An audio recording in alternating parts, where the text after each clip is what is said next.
I think we live in a world in which people's sense of agency and selves are hemmed in by forces, especially students now. Like they have reduced income inequality, they have reduced income and income inequality. They have political divisions that are almost impossible to navigate without sort of falling into one camp or another. They have the oncoming apocalypse of climate change, and they have too much information. This is going to probably sound, heretical at this time. But the amount of information about power, about identity that's pouring into their heads all the time makes it almost impossible to pick the narrative pattern that works for them. Welcome to the Neutral Ground. As I've grown older, I find that my tastes in epics are starting to shift a little bit away from poems like the Iliad, the story about the rage of Peleus' son Achilles, to the Odyssey, the story of a flawed man's attempt to return home to his wife, his son, and his people. This is not to take anything away from the Iliad. I still very much love to read it. It's just these days, the Odyssey seems to speak to me more. This week, our guest is Dr. Joel Christensen, professor of classical studies at Brandeis University. We're going to be mostly discussing his book, The Many-Minded Man, The Odyssey, Psychology, and the Therapy of Epic. Our journey through his book takes us on an Odyssean quest of our own, from how 9/11 changed the ways we read, to substance addiction, to technology concerns, and our shared belief in the importance of young adults having a repertoire of narratives from which they can draw strength, courage, and knowledge about life. I very much enjoyed this conversation, and if you do as well, let me know by hitting the subscribe/follow button, leaving a kind comment where applicable, and sharing the episode with friends. I hope you enjoy my conversation with Dr. Joel Christensen. Joel, welcome to the Neutral Ground. Now, I've been trying to make a case on this podcast about the importance of narrative stabilization in neo-modernism today. And I think that one can make an incredibly persuasive argument that there's no better genre of literature for this or to look to than epic, myth, and particularly Homeric myth, to be quite honest. And so I'm incredibly excited to be able to talk with you today about your book, The Many-Minded Man, The Odyssey, Psychology, and the Therapy of Epic, which focuses on not just Homeric mythology, but actually takes a deep look at how the psychology in Homer can actually help us find some much-needed meaning in an increasingly chaotic world.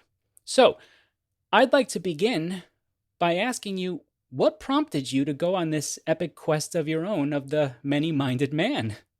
Okay, well, first, Joe, I want to thank you for inviting me to talk on your podcast, but also for engaging with the book in such a sort of a rich way. I think it's easy. People write books, we send them out in the world, and there's something that speaks to us when people want to talk about them. So I'll try to answer all your questions with the good faith that they're offered. And please do interrupt me because my story tends to drag on like epic itself. So here, I'm going to go back a while, if that's all right. I talked about this a little in the introduction, but my life has always been enmeshed with stories. And part of that and the journey to understand how stories work goes back to where, when, and how I grew up. So I grew up in rural Maine in the late 70s, early 80s, and my dad was deaf congenitally from birth.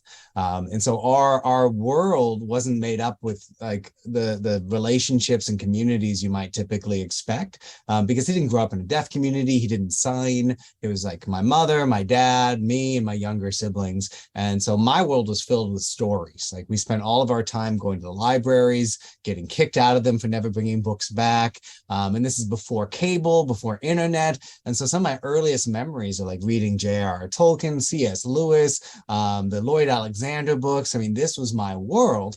And when I went on to high school and later, I was always just attracted to anything that told like a good yarn, right? That engaged you in sort of things bigger than yourself and worlds that you couldn't imagine. So again, growing up in Maine in the 80s, I read Stephen King at way too young of an age. I think I read The Stand in 5th grade, It in 6th grade. And so I was always, fascinated by a couple things. One, where do stories come from?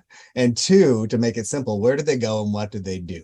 Like, why do they move us so much and how do they shape us? And so my sort of journey into the classics was I wanted to have an education similar to the authors I grew up reading, to know how they thought, where they got their inspiration. And, of course, like, this is naive now from the perspective I have at this point as a professor, but at the time it seemed like a logical thing to do. Right. I need to get this same education.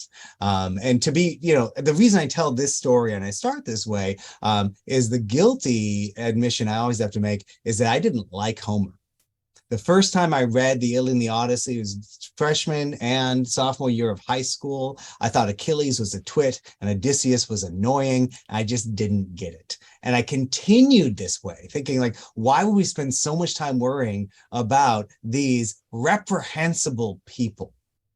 And I got to undergrad and I took Latin. I had to take Greek. And one day, this is 1999, I read the Iliad in Greek for the first time. And it was qualitatively different from anything I'd read before.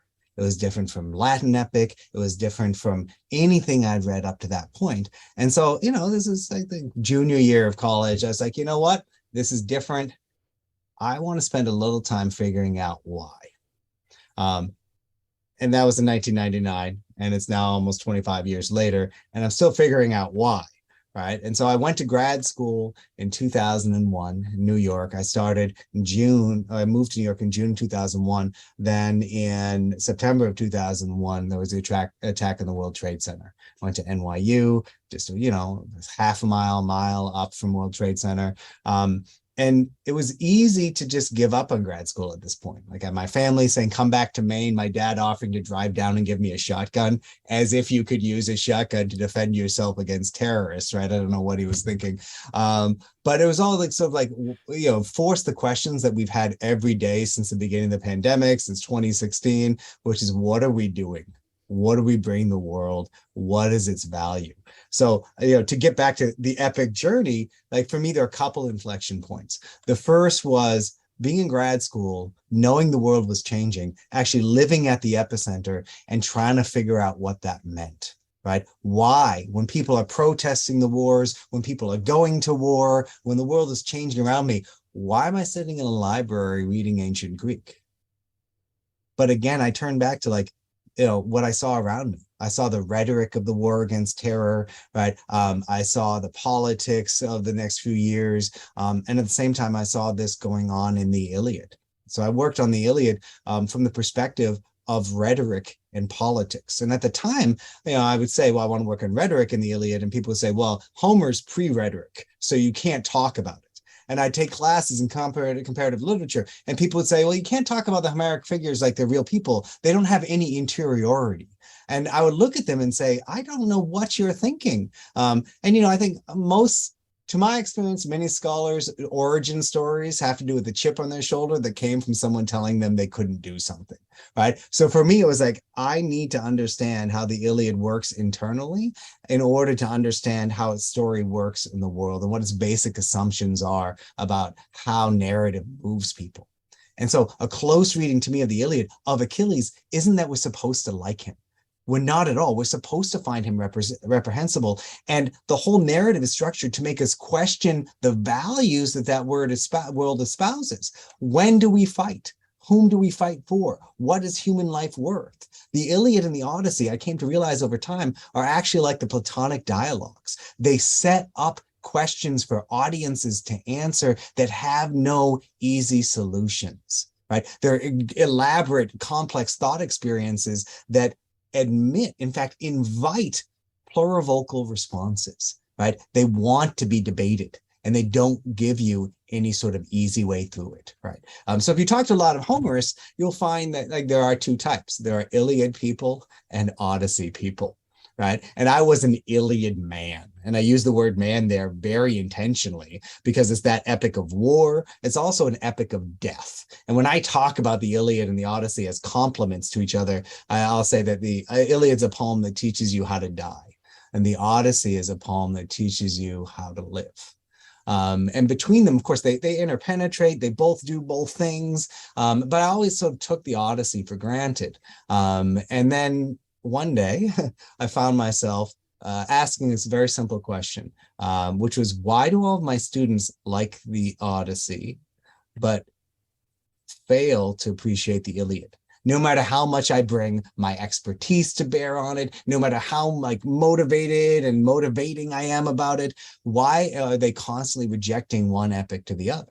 Now, of course, when I was teaching this, I said I was 2001, I was in grad school in New York. 2008, I was teaching at UT San Antonio, which was the largest veteran serving institution in the country at the time. Almost everybody had family in the military, had been in the military there. And I think my thought at the time in part was that people were sick of war, right? That it didn't speak to them in the same way. But there's also a difference to the pattern of the Odyssey and the story that it tells. And I found semester after semester teaching it, the students were responding to it. And one day I went in, I just read this thing in the paper. And I do this all the time. I'll read something in the real world, bring it in class and see what happens. And it was an op-ed in the New York Times about learned helplessness. And the basic idea of learned helplessness, which is popular, lots of people know about it, is that if people fail repeatedly, or if they're trained to fail, then they believe they can't succeed and they stop trying. And when they do try, they actually have worse results than if they hadn't gone through this process. So that's a really simple depiction of it. But it's basically like if you're locked into poverty, if you're locked into racism, if you're marginalized in some way, learned helplessness can really induce worse effects. You believe you don't have agency in the world. So I walked into class and I said, well, none of us really understand why Odysseus, in the beginning of the Odyssey, has been sitting on this stupid island for 7 years doing nothing. What if we imagine instead that this is a creative way of thinking about how human beings stop trying after they failed too much? And what if we think about the Odyssey after that as experimenting with different ways of rehabilitating that sort of tread upon spirit? And the students were like, yeah, right? And at the time, like what I do in classes, I throw things against the wall, I see if they stick. But what happened at the same time is in the same 18-month period, and I think I do mention this in the introduction, my wife and I had 2 kids, and in the middle, my father died. And my father, in a way, was an Odyssean character. He lied constantly. He was often on the wrong side of the law. His death, in ways, was accelerated by drug use. And I found myself suddenly identifying with the poem in a way I'd never had. For the readers who may not be familiar with it, famously, the Odyssey doesn't end when Odysseus and Penelope get back together. There's a whole book filled with problems. And one of the problems in the last book is that Odysseus meets his father, Laertes. And he goes out and he sees his father and he lies to him, and his father cries and he says, wait a minute, it's me, Odysseus. And his father doesn't believe him. And then Odysseus says, no, remember when we worked on this orchard together? And he gives him a catalog of the trees that the family had passed down. And when I read that passage in the summer after my dad died, I was back in Maine, I got it. Because when I was in 3rd grade, my dad bought 5 acres in the middle of the woods and spent the rest of his life clearing off that stupid land, making gardens, putting in a lawn. By the time I was in 6th grade, I would have to stop the lawnmower and refuel it to finish mowing the lawn. And so I went there and I was undone. I was like, I understand the story that's being told here. It's not about testing his father. It's about finding the stories that confirm who we are for one another. It's about reciting the relationships we have, because the stories make up who we are to one another. And so that is 2011. And I went back and I looked at the Odyssey and I said, I want to write a book about psychology and the Odyssey. And I had neither expertise in psychology nor in the Odyssey. Right? I was a Homerist who worked only on the Iliad. And so I basically spent the next 6 years or so reading articles and books about psychology, getting up to date in the bibliography of the Odyssey, giving talks, writing papers, and just dedicating myself to the book. Because as you know, the book is, it's not a traditional academic book. It is, but at the same token, like I'm honest in it, right? Like I put a little bit of myself in it. And so the book to me, like it is a beginning to end reading of the Odyssey, skipping some things, but also helping me understand like why the Odyssey matters to audiences, how we can talk about psychology in antiquity in a way that's meaningful and not sort of lazy, and how we can begin to reconstruct why the Odyssey still matters. And so that was a sort of a long answer, but I think I got around to sort of the end there. No, that's fantastic. And actually, it's interesting. It prompts me for two different things before we dive specifically into the book. One, um, I was actually in class, and I was not a literature major at the time. I was actually a computer science major, but I was in a short story class when 9/11 was happening. And it's in that class that I realized, similarly to you, in a sense that, like, oh, I have to do this. Like, I didn't have a chip on my shoulder. I'm sitting there and I'm reading, and I think I've mentioned this before, but I'm reading Herman Melville's Bartleby the Scrivener. And that line of just, I would prefer not to, I had to know, what are you talking about and why? And that was really the catalyst that just drove me to get the PhD, not necessarily because I thought I needed one, I don't know, for myself, for self-worth. I needed one because I needed the opportunity to find out everything I could about this idea. And I followed that thread from, I mean, I ended up writing my dissertation on Melville and bringing in Bartleby and all of that. So it was a clear cut at my master's, my undergraduate thesis, master's thesis, and PhD was all on Herman Melville. Even though every time people kept telling me, Joe, no one writes a single author, dissertation anymore. And I said, yeah, well, I am. So Yeah. I was I have to. I was repeatedly told not to work on Homer because one, there was nothing new to say, and two, the bibliography was too long. And I was like, well, Yeah. I'm doing it. Yeah. Like, what else am I going to do? Absolutely. And the other thing that you touched upon too, that, I'll give my own confession here, because I've talked about Homer before on the show, and even teaching Homer, which I have not been able to do in a while, and I'm just itching to. But I clearly remember the first time being introduced to Homer was probably ninth or 10th grade, and it was the Odyssey. And I remember reading it and going, I don't get it. Like, what's the point? That kind of a thing. And then I read the Iliad in my freshman year in college, and I thought, oh, this is great. This is war. This is, it's let's get out there and let's fight and this and that. And then when it came time for me to actually teach the text in like a world lit or mythology class, little by little I found myself like you, my students were so drawn to the Odyssey, especially the scenes, because I would set it up this way, the scenes, when Odysseus is in the underworld and he's speaking to the shades, and there's Achilles. And just that scene, I mean, let alone when he's trying to grasp his mother, but when Achilles is sitting there saying, basically, don't tell me about my glory, tell me about my son. I sit there and I stayed on that. And I mean, you'd swear that the students just couldn't talk. They just couldn't help but sit there and go, oh my goodness, after everything that we read in the Iliad just prior to this, here he is saying, forget it, I don't care. Tell me about my son. And it just brings that moment to them that it's so human. I don't think they knew what to do with it. No, I agree. And, I think that one of the problems with the way we traditionally teach Homer is that we teach it like it's a book, like you read it beginning to end and then you're done.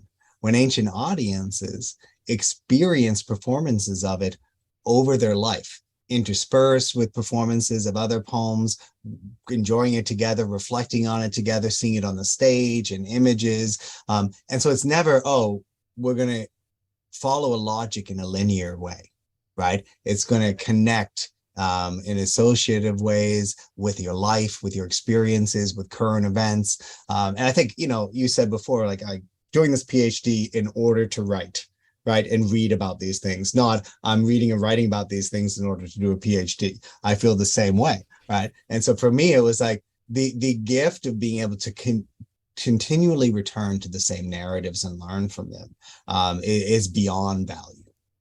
Absolutely. Yeah, let's dive into this too, because we want to bring our audience into just exactly how fantastic your book is here in terms of bringing that human element to these texts, which I think you and I both agree. This is the importance of literature right here, is that. So, okay, you talk about a concept called Nostos, right, which is traditionally read as a return home. But what I found interesting was you add an additional element to it. And let me just quote here so that we've got it set up. You write, any reader of the Odyssey learns quickly that a nostos is not simply the act of returning home. It stands for both a nearly mystical transformation and a laborious process of reintegration. Can you parse out this connection a little bit between returning home and reintegration a little bit more, and maybe how the Odyssey brings this discussion to the forefront? Absolutely. So there are many different readings of what Nostos means in the Odyssey, and some of them like mine really ancient literature and Indo-European patterns to talk about how to really see it as a return to life from the periphery. So what some people like Erwin Cook and Egbert Bacher and others talk about is how the Nostos is returning Odysseus from the land of the dead, quite literally, to the land of the living. But within this are the patterns we see in the Odyssey. And that's that the return home is in some level mystical because it's impossible. Because what it means is a return to identity that no longer exists. So the story of the Odyssey, I think, reflects this by showing that reintegration into a community is reconfirmation of all the separate parts of your identity that make up your place in that community.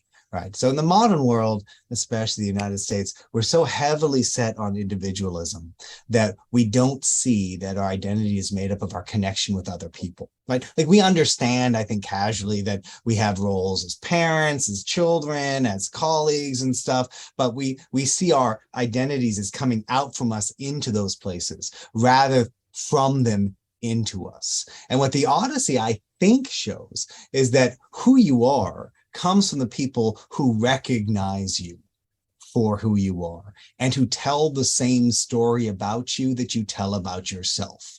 And so for me, like this emerges in a confirming way from some types of modern narrative therapy, which really see as sort of the personal harm or friction we feel as coming from that gap between the stories we tell about ourselves and the stories other people tell. Whether the gap is we think we're really awesome and other people think we're awful or the other way around, the point is narrowing that gap between what we believe and what other people believe is the best way to reintegrate ourselves into communities. And whether we're talking about traumatized warriors coming home from war, or we're talking about college students coming home for breaks or coming home, when you go out into the world, your story changes and people don't know who you are anymore.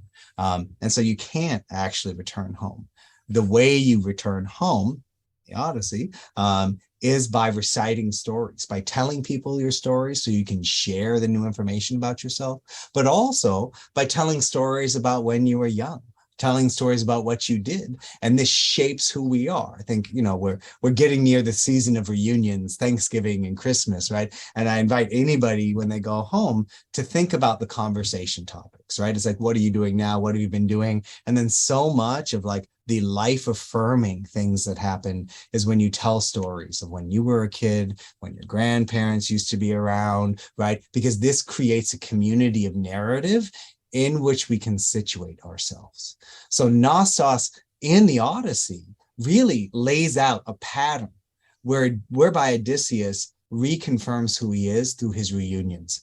First in a occluded master situation with his enslaved person Eumaeus, then with his son, then with his uh, surrogate mother Eurycleia, then with his wife Penelope, then with Laertes, his father, and finally, and people often miss this, as king with the community. And at each point, there are external signs of his identity that confirm a story, because we know Odysseus is a liar. We also know that reality and truth are notoriously hard to pin down, right? But Odysseus and Eurycleia can point to his scar, sorry, and say, I remember that.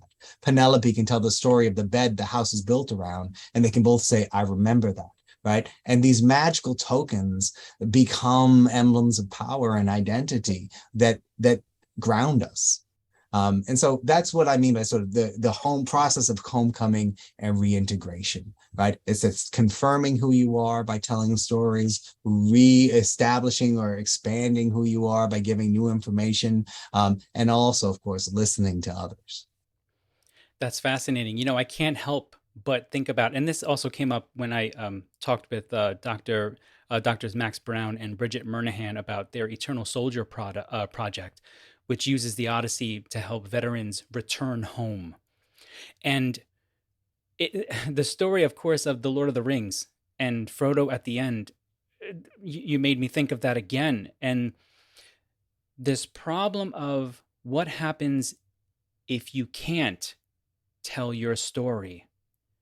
And in the past, I've shown the ending to Lord of the Rings, the movie, because of time in teaching. But I've shown the ending of that in with the Odyssey to talk about what happens when, because here's Frodo writing his story, but it's not the kind of story that you can share communally. And I never thought about it this way until you just said this, how it's the layers of which we have to reestablish our identity in the various places where we share in community storytelling. If you can't do it, it's no wonder that Tolkien keyed in on this idea that there is nowhere you can't return. You Right. have to leave. Yeah. And there's no one, I mean, an example of Frodo, right? The burden that he bore, the only entity who knows about it is dead, right? That's Gollum, right? Except for a little bit for Sam. And yeah, he can't share his experience. He can't communicate it. And the world he left is no longer there. Right. And so this is why, when veterans come home, having a support community, having people who share their experiences, and then having, a process for reintegrating, for finding some sense of purpose. Because there are two things, that we need as human beings. Like if we boil it down, one is a sense of belonging, and the other is a sense of agency. And the stories we tell about ourselves can give us both a sense that we can work in the world. But when you come out of violence, when you've been trained to do a certain thing, when you don't fit in your surrounding anymore, you lose those two things and it's hard to get them back. Well, let me ask you this too, continuing with the book here, and this is kind of a serious place in your book, but at one point you mentioned the scene in the Odyssey where Helen gives the guest the elixir that kind of makes them forget things that are troubling, right? Troubling times and stuff like that. And I can't tell you, I must have stared at that scene, that section in your book for at least a solid minute. And what washed over me was this feeling today, or the data today that tells us about just how much we live in a state of anxiety, loneliness, depression, and the uptick in not only drug use but drug related deaths. And I want to be very clear here.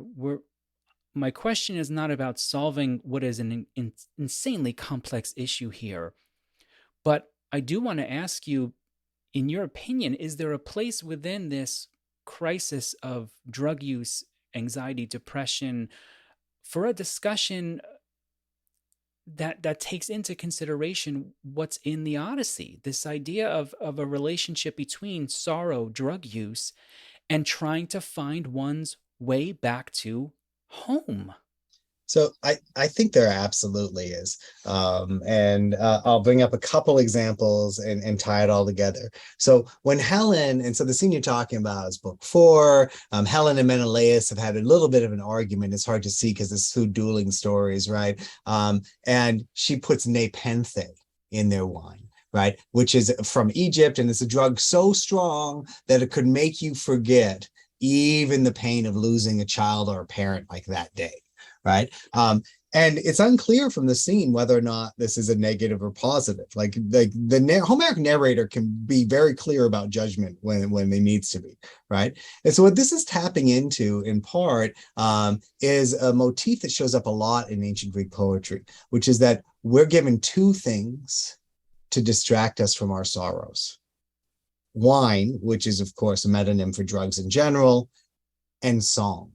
And this comes up most clearly at the beginning of Hesiod's Theogony, but it's in a bunch of other poets as well. It's like this motif that the gods really cursed us with mortal pains, but they gave us two things to help us survive from it. And those two things are narrative to distract us and help us to sort of situate ourselves in the world, and substances to ease our pain. And so, the Odyssey isn't simple about these things because it touches upon these things at two other moments. I'm sure there are more, but they're two significant ones. Both of them happen in Odysseus's tale. The first is the island of the lotus eaters, where he stops, his men stop there, and they munch the lotus, and they would have forgotten their homecoming, but he rescues them, right? The second isn't to do with drugs, but with storytelling, and that's the sirens, right? The sirens sing you a song so seductive that you forget your homecoming. And this is a line for identity.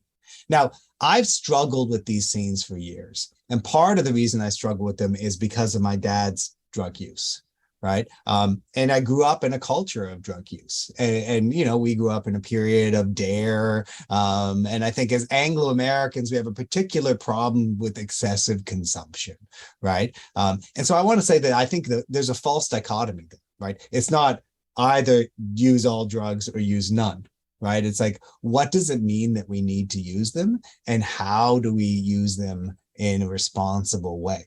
And the reason I've been thinking this way, so two short anecdotes before I wrap it up, is one of the things that first made me think about the drug use in the Odyssey was actually reading the beginning of David Foster Wallace's Infinite Jest. And for those of you who don't remember it, I think it's the third vignette in the book, is a guy waiting for a drug dealer to show up.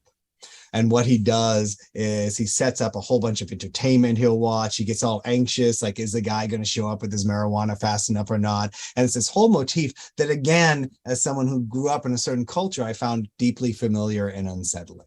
Right. And Infinite Jest, in a way, the whole novel contemplates the things that take us away from ourselves: damaging narratives and entertainment and drugs. Almost every character in the book is obsessed in some way with a narrative structure that's distracting or some sort of drug use. And so I found, originally when I thought about this in the Odyssey, I said, well, the Odyssey is trying to warn us about the same thing, about the dangers of distraction that take us away from ourselves, right? But then I thought back about it over the years, and this has been really since COVID hit and we've all been sitting around in our houses. And I think about the Lotus Eaters again. And this may be a bad reading of the Odyssey, but those guys died because Odysseus saved them. Like, he's like, you follow me. He took them home. I'm going to be a good leader. And they died somehow terribly. We don't know their names. We don't know what happened to them. But if he had just left them alone, sure, they'd be stoners, but they'd be alive. And then I think back to Menelaus and Helen, and it's like, and here's the story. So my grandmother died when she was 94. And one of the things that really influenced me in the writing of this book and reading about psychology is that I watched my little kids grow into consciousness and my grandmother lose it and her identity at the same time. Right. And it's connected to our senses and our memories. And she told me, like, when the last time she was lucid, that almost everybody I know is dead. Right. The calendar for me is filled with ghosts, days when everybody died. She had lost her son, my father, a grandchild, my cousin, two husbands. And she's just like, I don't want to live anymore. Right. And I thought about that and like, life is filled with pain. Right. I'm middle-aged. A good part of my year is marked by people I've lost. We go to Thanksgiving, Christmas dinner now. I enjoy it still, but I look around the table and I see the people who aren't there. Right. And so at some point, like we have to be honest, like evolutionarily, we need memories. We need to remember. But at the same time, these memories curse us. Right. And so in the middle there, to go back to the muses who give us music, and their cousin Dionysus who gives us wine. These are two ways that we can reset ourselves in a world that sometimes makes it hard to live with our memories. And so to go back to that question, I think the Odyssey absolutely needs to be included, because what it really does is it allows us to think through the dangers of remembering and not remembering, and then allows us to make a choice. And I think the ability to make that choice is important. Yeah, you're making me think of something else too. I actually just finished reading this morning. I was reading an article on substance abuse, actually. And what, if one can say what made me happy in the article, I'll say this. The research seems to be moving, I think, in a better direction, which is to focus on, instead of necessarily taking for the family unit to take a hard stance against the individual, to force that person to say, I'm not going to support your selfish drug use anymore. It's shifting, I think, in a very important way, which is to say, hey, actually, I am here, but I want to know what's the pain behind it. And so reading your book made me think about, and going back to this section as well in the text, made me think about the importance of us saying when someone is self-medicating, because if you're around people who self-medicate with drugs or alcohol or anything, food, anything, what we tend to not be able to do is to ask that question. What's the pain behind it? Let's talk about that, and then we can talk about the drugs, the alcohol, because if you don't get to that source of the pain, they're not coming off of the other stuff. And I get really, I'm skeptical at times with, because things have changed over the years, but, our psychotropic approach to depression and things like, here's an antidepressant, right? Like, I'm not going to go out there and be an evangelist for marijuana and drinking, but at the same time, we say some coping mechanisms are okay and others aren't. Like, why is that? Right. I think that, exactly what you're saying here, thinking about the cause rather than the symptoms here, and then figuring out, like, how do we live? Right. And again, to go back to what I said earlier, I think this is a question of the Odyssey. Like, when you've gone through pain, when you're trying to return home, when you're trying to put a life back together, how do you do it? And so to go back to that scene, Menelaus and Helen, like, she left him for somebody else. He waged a war that killed thousands of people to get her back. He almost killed her once he got her back. And then they return home together and have to figure out how to live the rest of their days, right? There's not one of us who hasn't wronged someone we love, right? Like, most of us don't wage wars over it or like run away like across, but still we mess up, right? And even the best relationships, like, you live with a memory of all the scars the other people have given you, right? And that's part of why and how you love them. But at the same time, like, some of us need to dampen our memories. Sometimes we need to sort of move away, and whether it's watching sports or escapist narrative, right? Or doing something active, becoming an exercise nut and running marathons, right? There are ways to reclaim agency in the world and to feel like you belong, to go back to those themes. And I think that substances have some place in them, right?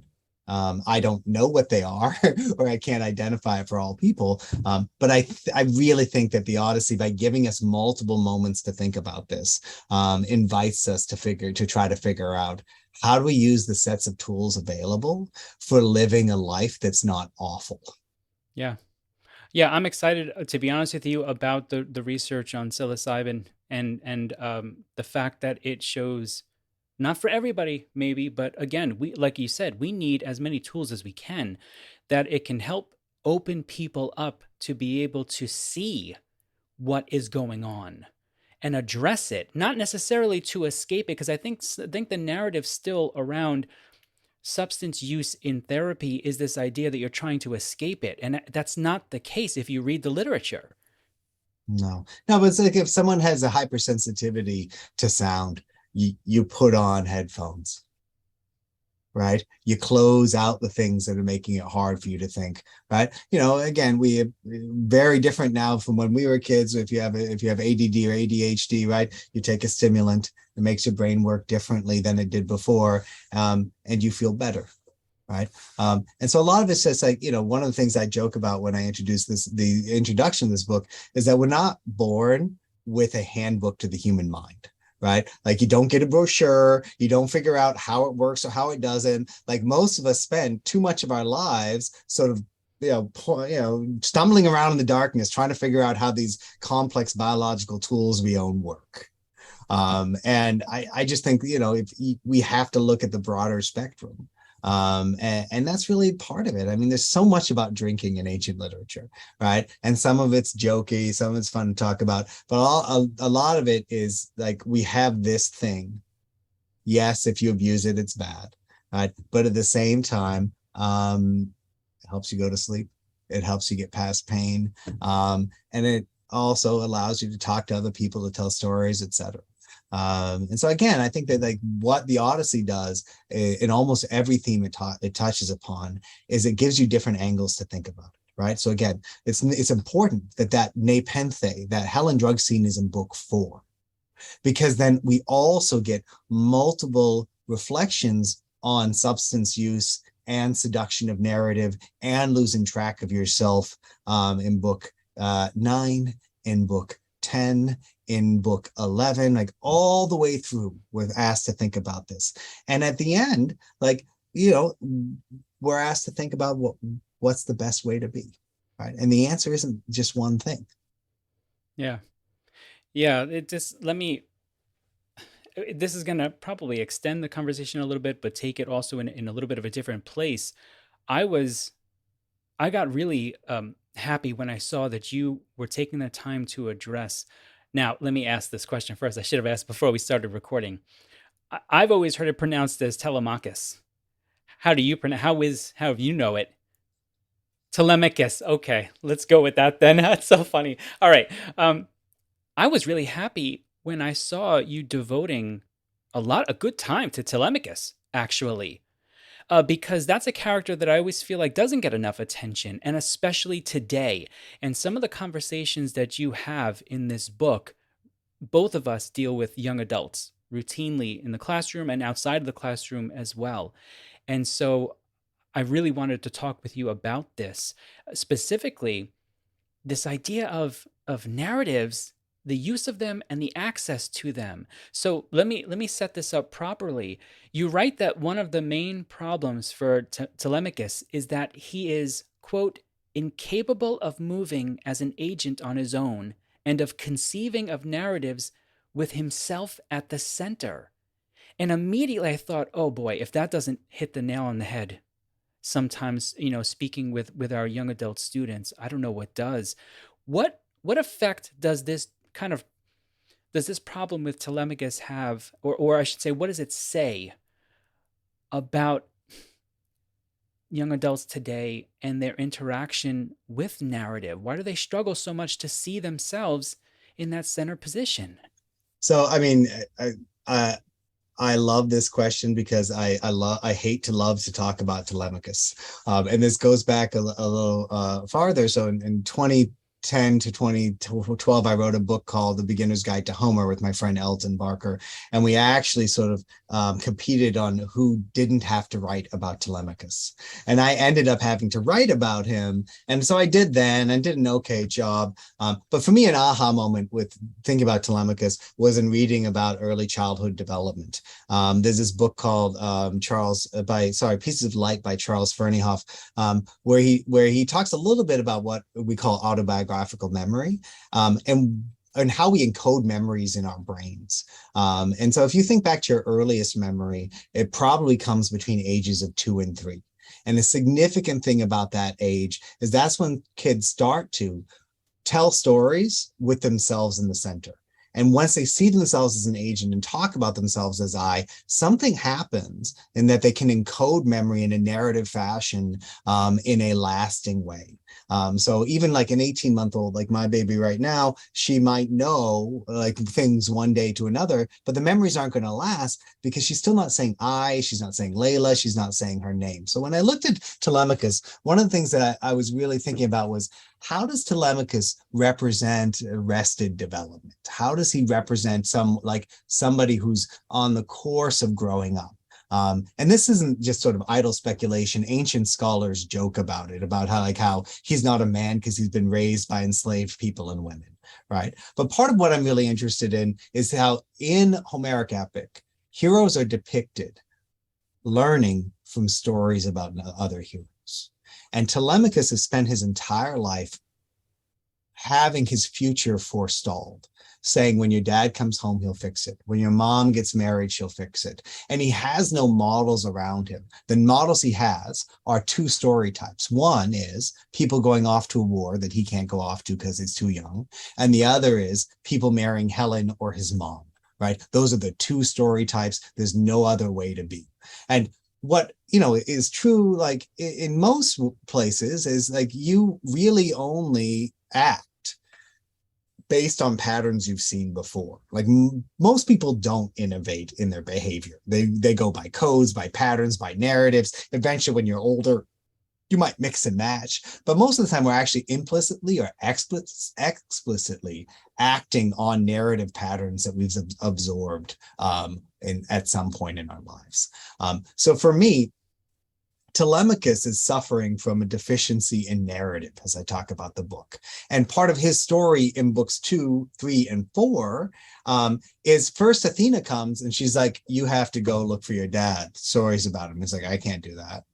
And she's like, yeah, you can, and works on him. And eventually he goes, but it's Athena pushing him. But by the end of book 4, and this is a positive thing, even though it sounds negative, he has decided his dad is dead.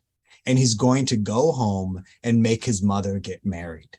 And so this pattern that happens there is important for 2 reasons. One, it sets a baseline for how human minds work in the world of Homer. But 2, it actually anticipates what happens with his father's rehabilitation.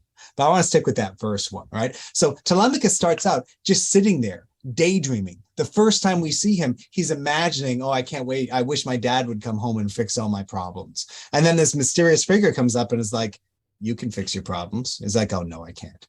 And she's like, yes, you can. Go and do X, Y, and Z, and then come back. Right. And so this is what happens like in any type of education. Right. This is a basic, right, tell, show, do model. And that's what she does. She tells him stories about Orestes doing things, right? She shows him how to act in the assembly and later, and then she sends him off on this journey. So he's physically doing it, right? In a way, this is a type of cognitive behavioral therapy, right? You're going to do the practice actions you need to do. And then by the end, like he can more or less act in the world, right? And everyone talks about it. He's going to go out and get his own fame. The problem, of course, is that he can't go too far because he's still stunted by Odysseus, right? And so to go back to our students, I mean, I think we live in a world in which people's sense of agency and selves are hemmed in by forces, especially students now, like they have reduced income inequality, they have reduced income and income inequality. They have political divisions that are almost impossible to navigate without sort of falling into one camp or another. They have the oncoming apocalypse of climate change, and they have too much information. This is going to probably sound, heretical at this time, but the amount of information about power, about identity that's pouring into their heads all the time makes it almost impossible to pick the narrative pattern that works for them. And so I think it's sort of like just the scale of the world that we're giving young minds is far more than they're trained to handle. Yeah. And I think those, you and I imagine we're pretty close to the same age based on the stories, right? So we came to the internet in the bigness of the world, with ourselves more or less set, right? I never sent an email until I went to college, right? The students are shocked when I say this. Google and YouTube debuted while I was in grad school, right? And so the bigness of the world I can handle now because I'm fully formed, or more or less, right? And so I think there's the kids we're treating them like we're giving them, spoon feeding them, when we're really giving them a fire hose all the time. And I think it's that noise from which it's impossible to figure out where you belong and how you can act in a world that's so big. Yeah, I agree completely. And also, I mean, growing up in that emerging world of the internet as well, it wasn't like we thought of the internet as something that was, this is going to sound silly, but it'll make sense, I think, in the long run. It didn't have that sense of it always being there. You went there, and then you shut off your computer, and the internet was gone. Right? And then you were back to just in your world as you knew it. You don't have that anymore. The internet is always on.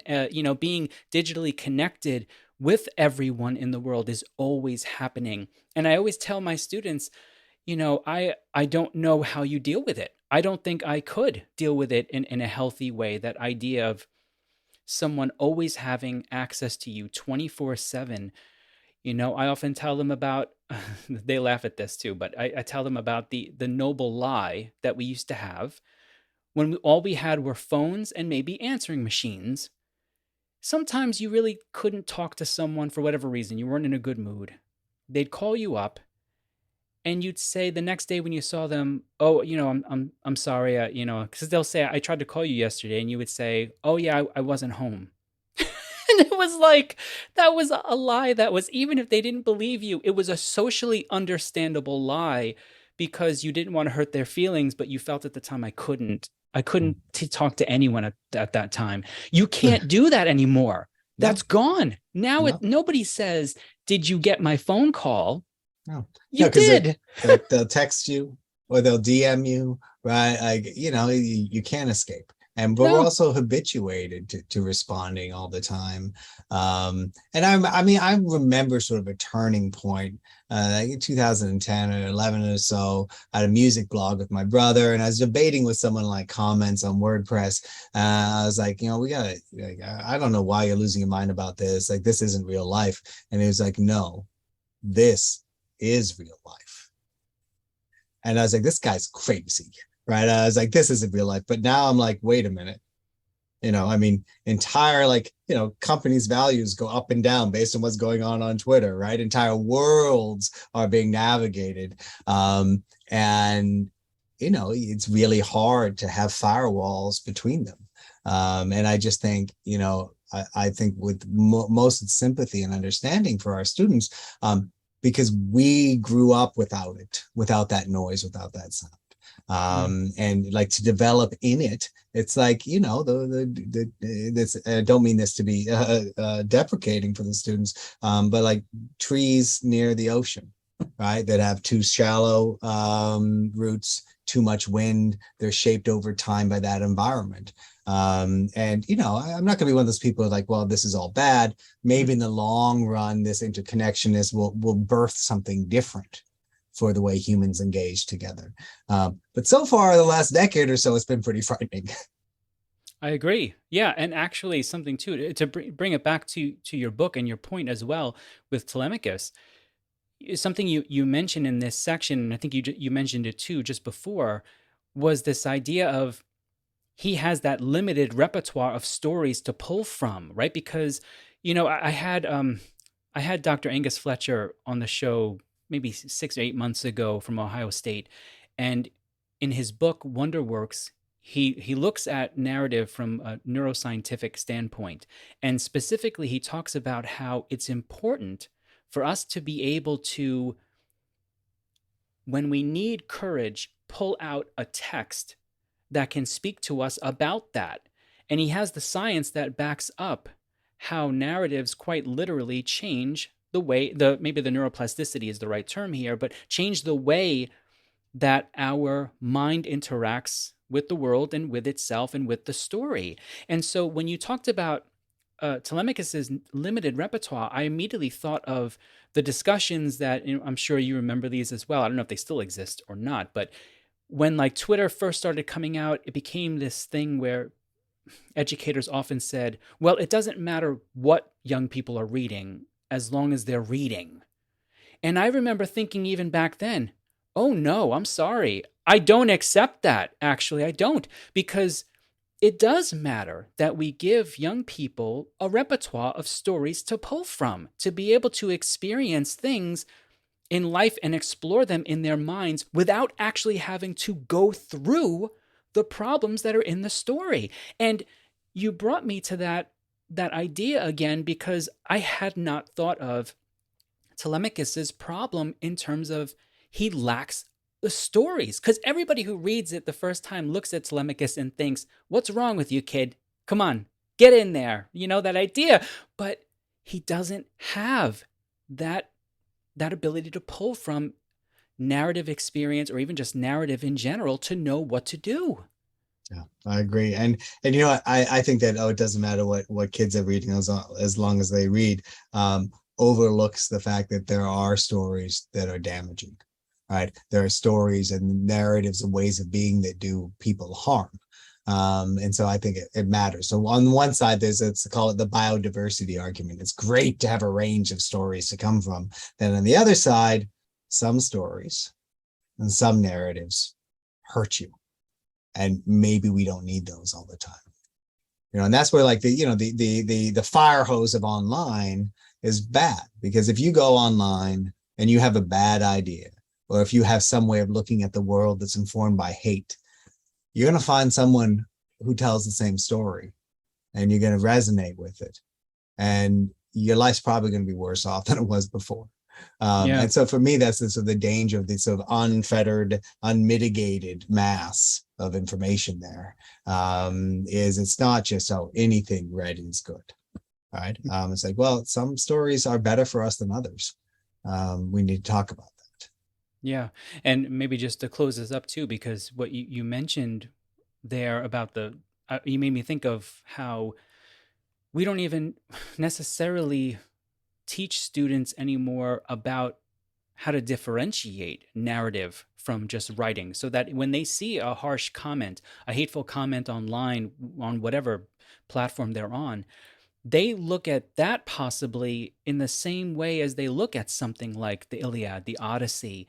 And yet, I mean, they're doing two drastically different things that could be utilized to help, young people or anyone for that matter. Yeah. Yeah, no, I mean, it's hard because, I think those of us who care deeply about narrative, we also don't want to be in the positions of advocating for censorship, right? But at the same time, those of us who really care about narrative and know how it works, understand that things like school shootings come from stories and that are told, and specific ways of thinking about the world that come from narrative structures. And so that's one of the places that's hard to negotiate. And that I haven't quite figured out yet. Well, I'd like to bring our conversation, at least the main part of our conversation, to a close here by trying to connect the professional with the personal, although you've already done that tremendously. What has your dive into the many-minded man done for you personally, and or what parts of Homer do you return to when you need something to speak to you on a human level? Well, so personally, I mean, my journey through the book, I think, made me understand how my own brain and other people's brains worked and how stories are important. I don't know if it's made me a better husband, father, teacher, etc. I feel like it's made me more understanding, and it makes me more comfortable in the world. It's also made me more comfortable with, and this again, this may just be what happens with aging, but more comfortable with sort of relaxing into the roles of the world. Right. I think one of the differences, another difference between the Iliad and the Odyssey, is that the Iliad's rage is in part about community expectations. It's about that mismatch between the way you want the world to be and the way it is. And there's something deeply adolescent about it. And I don't mean that in a negative way. Like I mean that fondly, but also frighteningly remember the passion of being faced with the world as it is and rejecting it. Right. So studying the Odyssey in a way has made me found comfort in aging and in having a place that maybe 20 years ago I wouldn't have anticipated, right? So that comfort is pretty deep. And I think that, to be fair, I return to the Iliad and the Odyssey as much as I can. I don't always read it beginning to end as I used to, but some of the places that I return to the most are similes. And because I think the similes actually set up for us in the narrative ways of thinking about the relationship between the narrative and the audiences. And that's so a Homeric simile, when it's set up, like it starts out, you think it's simple, like, heroes are compared to boars rushing down a mountain. But then at the end of the simile, you move out of that, and suddenly the boar's tusks are compared to a sword hitting a shield and the sound echoing through it. And part of what I learned from looking at the similes is that there's a lot of room for interpretation and sort of destabilization of an image and an idea once you put it out in the world. And what happens in the similes in Homer is they don't ever actually end up where you think they're going. And some people will say, well, that's just accidental or something, but I actually think it's part of the art form, and it's supposed to help us to understand that things aren't one-to-one in correspondence, that the world's easy parallelisms are not actually there, that we force meaning onto the world, and we actually need to go through things and read them again to understand them better. And even worse or better for us, it's the process of interpretation that matters more than the product. And so for me, just sort of the eternal return to the story of return as a lesson has sort of taken me back to like one of the first things I ever thought about sort of why I do what I do. Right. So my kid, my son, who's now 10, when he was 6, he does what kids often do at that age. And they're like, Daddy, what's the meaning of life? All right. Like, I don't have an answer to that. Like, I'm just a guy who goes to work, except my answer is like, I think the meaning of life is in part finding the opportunity to think about that very question. And so for me, literature like the Odyssey, great art, not just stories, but great art, whether it's a painting, movie, a play, puts you in a place where you can think that through. And then you're changed. And for me, like, again, to go back to the gift thing, that's something that I didn't have with the Odyssey a decade ago, and I have it now. And I hope I never lose it. Well, that's a perfect place to bring this to a close. I couldn't agree with you more on everything. The process of thinking it is the gift itself, working through it. Absolutely. Joel, I love the book, and we barely scraped the surface here. So I encourage my audience to grab a copy, absolutely, and wrestle with it. Do what I did. I stopped reading at the certain lines, and I just sat there and wrestled with some of the things that you wrote here. Now, can you share with my audience any other projects maybe that you might be currently working on? So I'm doing 2 right now. So one is called the Oxford Critical Edition of the Odyssey. And it's 24 essays by 20 different scholars, each on a different book of the Odyssey. And it's meant for people who don't know Greek. So it's like a commentary, but each essay goes over the contents of the book, scholarly problems, and then the individual author's takes. So I have people, young scholars like Rachel Lesser, who's at Gettysburg, and then famous Homerists like Greg Nage writing too, and people all over the world in between. And I think it's the first work of its kind that surpasses gender parity. I think we have more women than men, and it makes a conscious effort to get some sort of diversity in there. So that's Oxford. It'll probably be out in 24 or 25 because it's such a big project. So I'm pretty proud of that, because part of my goal has always been to sort of bring material outside the academy. The second thing, and this is a shorter book, it's called Story Life. And it's about taking seriously the notion that narratives are living things. And so I use the Iliad and the Odyssey and Homeric language to actually build up an argument that language works like DNA. It encodes different ideas, vestigial ideas. And at the end, I talk about narrative as being in a mutualistic relationship with human beings that can go from the gamut of parasitism to beneficial mutualism, but that actually narrative doesn't survive for us. It survives on its own. And the sooner we understand that, the better off we're going to be. So as it probably sounds, that book was deeply influenced by the experience of COVID, both having to become sort of an amateur virologist, right, at my university, but also in seeing the way narratives and fears about COVID made people act in ways that were against their own interests and their communities. So that's with Yale. It'll probably be out in 24, but it'll be one of those short books, like 60,000 words or so. That's fantastic. I look forward to reading both, because I absolutely agree with you on the last point. Something that, if we didn't learn from the pandemic that we should have, was the power of narrative. I mean, all across the board, from every which way you looked at it, narrative, or the lack of a coherent, cohesive narrative that was thought about before before the language left our mouths, Yeah, that could have helped, I think, could tremendously to could have bridge the saved gaps. lives. It could have saved Absolutely. lives, like millions. And so that to me, I mean, and we see it today, like the way people talk about vaccines and everything. And I just think about, again, this is a facile comparison, but how do you inoculate someone against bad ideas, right? How do you do that? And the fact is, you don't do it by avoiding them, right? But how, in fact, you like grapple with bad ideas and dangerous ones in a way that's not harmful. Mhm. And so I don't know if I'm going to solve that problem, right? But what I do is I think I'll make a convincing argument using a lot of stuff from biology, and various analogies, to really get us to think about story that's out in a way that's it's outside of us, that it survives on its own, and that we have to learn to live with it in a way that's productive rather than destructive. Yeah, I like it. No, I think that sounds great. I look forward to actually checking out both of them when they come out. Joel, thank you so much for joining us today and sharing your insights on this topic. I really appreciate it. Thank you for having me. It was a pleasure.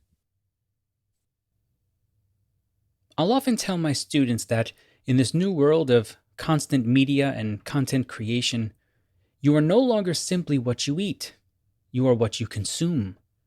As we continue to try and build narrative stability in the wake of postmodernism, it's important to note what narratives you're taking in.